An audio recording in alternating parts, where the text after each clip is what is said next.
Assalamualaikum warahmatullahi wabarakatuh. Perkenalkan, nama saya Ajeng Satria Salmajati dengan NIM 352010347 dari kelas IE20A1. Di sini saya akan menjelaskan materi mengenai Managing Production Operation.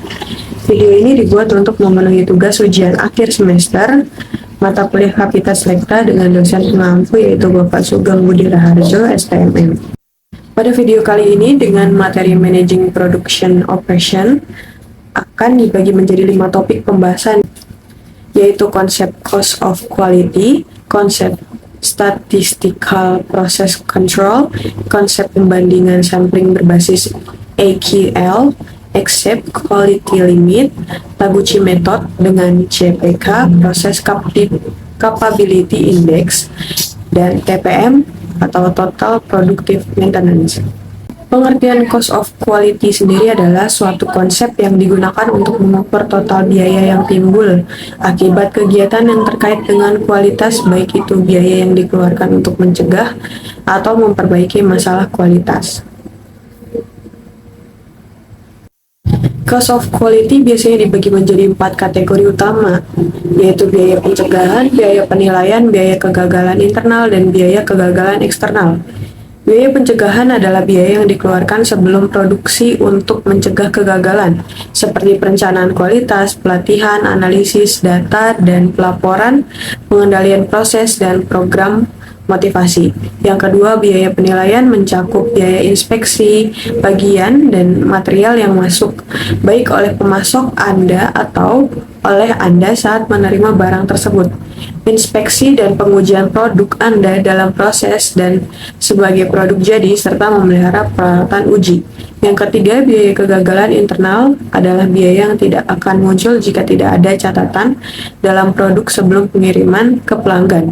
Ini termasuk biaya scrap, tenaga kerja, dan material yang digunakan pada barang yang tidak dapat diperbaiki. Pengerjaan ulang, biaya membuat barang cacat layak digunakan, termasuk pengujian ulang yang diperlukan, waktu henti dan kerugian hasil yang disebabkan oleh cacat, serta biaya peninjauan material dan disposisi barang cacat. Yang keempat, biaya kegagalan eksternal adalah biaya yang disebabkan oleh cacat yang ditemukan setelah pelanggan menerima produk. Ini termasuk biaya penyelidikan dan penyesuaian keluhan, biaya penggantian produk cacat yang dikembalikan oleh pelanggan, pengurangan harga yang ditawarkan untuk kompensasi produk yang tidak sesuai standar, dan biaya garansi. Contoh kasus di sebuah pabrik manufaktur elektronik. Manajemen memutuskan untuk mengimplementasikan program kualitas untuk mengurangi biaya total yang terkait dengan kualitas. Kemudian di sini terdapat kurva pengaruh peningkatan kualitas terhadap biaya kualitas. Sumbu Y atau yang vertikal menunjukkan biaya kualitas, semakin ke atas semakin tinggi biayanya. Sumbu X yang horizontal menunjukkan peningkatan kualitas kepatuhan. Semakin ke kanan, semakin tinggi tingkat kepatuhan terhadap kualitas. Kemudian di sini ada total quality cost atau menurun saat kualitas meningkat mencapai titik minimum lalu naik kembali karena biaya pencegahan tinggi. Di sini ada failure cost, tinggi pada kualitas rendah, menurun tajam saat kualitas meningkat. Lalu appraisal cost, stabil atau sedikit menurun saat kualitas meningkat. Lalu prevention cost, meningkat saat kualitas meningkat karena investasi dalam pencegahan cacat. Grafik ini menggambarkan pentingnya menemukan keseimbangan optimal antara biaya pencegahan, biaya penilaian, dan biaya kegagalan untuk meminimalkan total biaya kualitas. Tujuan utama adalah mencapai tingkat kualitas kepatuhan di mana total biaya kualitas adalah yang terendah, yang menunjukkan efisiensi dan efektivitas pengendalian kualitas di dalam pabrik. Masuki topik kedua, yaitu Statistical Process Control atau SPC adalah metode yang menggunakan alat statistik untuk memantau dan mengontrol suatu proses guna memastikan bahwa proses tersebut berjalan sesuai dengan standar kualitas yang diinginkan. SPC membantu dalam mendeteksi variasi dalam proses yang mungkin menandakan adanya masalah. Contoh aplikasi SPC di pabrik manufaktur, yaitu pengendalian kualitas di lini produksi minuman.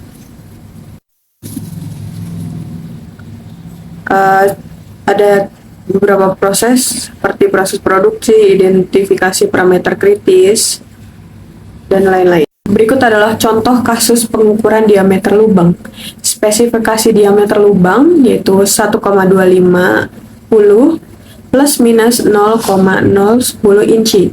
Artinya lubang dari 1,240 hingga 1,260 inci akan memenuhi spesifikasi. Pengukuran aktual 1,235, 1,245, 1,250, 1,256, dan 1,259 inci dalam sampel 5 item. Kesimpulannya adalah standar deviasi memberikan ukuran dispersi yang lebih akurat dibandingkan range. Range lebih mudah dihitung tetapi memberikan informasi kurang detail per sampel dibandingkan standar deviasi.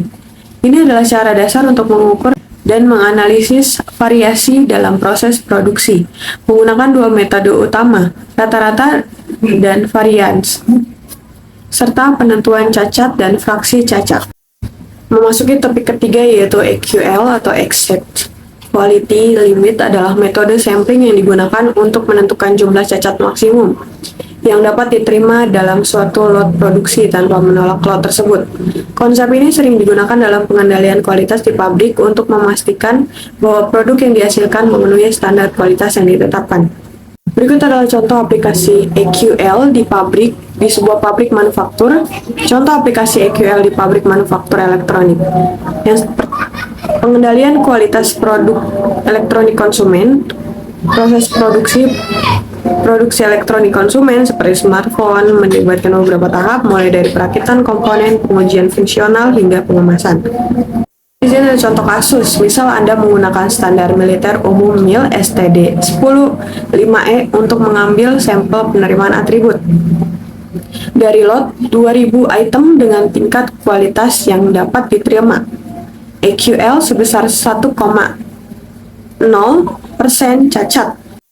Jika Anda mengacu pada level inspeksi umum 2 untuk mengukur lot dan EQL ini dalam MIL STD 105D, langkah-langkahnya adalah ambil sampel acak 125 item dari lot, terima lot jika tidak lebih dari 3 item cacat, tolak lot jika terdapat 4 atau 5 atau lebih item cacat. Selanjutnya lakukan inspeksi 100%, memilih item cacat atau kembalikan pada produsen sebagai tidak memuaskan, atau Anda bisa memilih alternatif mengambil sampel ganda. Ambil sampel 80 item, terima lot jika tidak lebih dari 1 item cacat, tolak lot jika terdapat 4 atau lebih item cacat. Jika ada 2 atau 3 item cacat, ambil sampel kedua 80 item dan terima lot jika total cacat dari kedua sampel tersebut kurang dari 4. Mengambil sampel ganda bisa menggunakan 1-7 sampel kecil berurutan. Dengan aturan keputusan yang kompleks untuk lot yang lebih besar atau untuk kualitas yang lebih tinggi, diperlukan sampel yang lebih besar dan aturan keputusan yang berbeda. Sedangkan untuk lot yang lebih kecil atau kualitas yang lebih rendah bisa menggunakan sampel yang lebih kecil atau rencana sampel berdasarkan variabel dengan menggunakan nilai aktual dari karakteristik kualitas untuk penerimaan lot. Kemudian memasuki topik keempat yaitu metode Taguchi dan indeks kapabilitas proses CPK. Adalah dua konsep penting dalam pengendalian kualitas yang dapat diterapkan di pabrik untuk meningkatkan kualitas dan efisiensi produk. Berikut adalah contoh aplikasi dari kedua konsep tersebut di sebuah pabrik. Pada penerapan metode Taguchi untuk optimasi proses produksi komponen otomotif seperti piston mesin. Kesimpulannya, dengan menerapkan metode Taguchi, pabrik dapat mengoptimalkan proses produksi untuk mencapai kualitas terbaik dengan biaya yang lebih rendah. Sedangkan dengan menggunakan CPK, pabrik dapat memantau dan memastikan bahwa proses produksi tetap dalam kendali dan mampu memenuhi spesifikasi kualitas. Kedua metode ini, bila diterapkan bersama, dapat sangat meningkatkan efisiensi dan efektivitas pengendalian kualitas produk. Di sini terdapat dua kurva metode Taguchi. Yang pertama ada kurva distribusi dari karakteristik kualitas dalam hal batas spesifikasi atas dan bawah, USL dan LSL, serta titik tengah spesifikasi M. Kemudian kurva yang kedua adalah faktor kerugian Taguchi.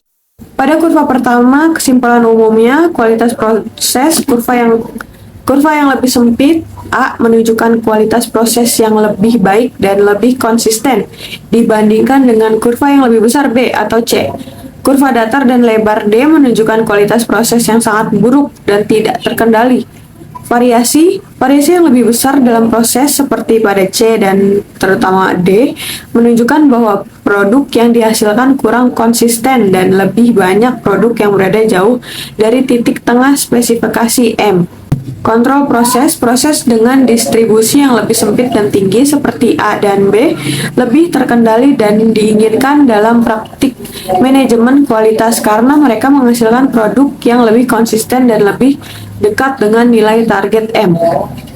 Dan memasuki topik pembahasan terakhir, Total Productive Maintenance atau TPM adalah pendekatan manajemen yang berfokus pada pemeliharaan peralatan dan mesin secara proaktif dan preventif. Untuk memastikan efisiensi operasional dan mengurangi downtime, berikut adalah contoh aplikasi TPM di sebuah pabrik manufaktur. Seperti proses produksi mesin seperti blok silinder dan kepala silinder. Kesimpulannya, dengan menetapkan TPM, pabrik dapat meningkatkan efisiensi operasional, mengurangi downtime, dan meningkatkan kualitas produk. TPM melibatkan seluruh karyawan dalam proses pemeliharaan, memastikan bahwa masalah kecil dapat diidentifikasi dan diatasi sebelum menjadi masalah besar. Ini menciptakan budaya pemeliharaan proaktif dan meningkatkan berkelanjutan yang pada akhirnya meningkatkan kinerja keseluruhan pabrik.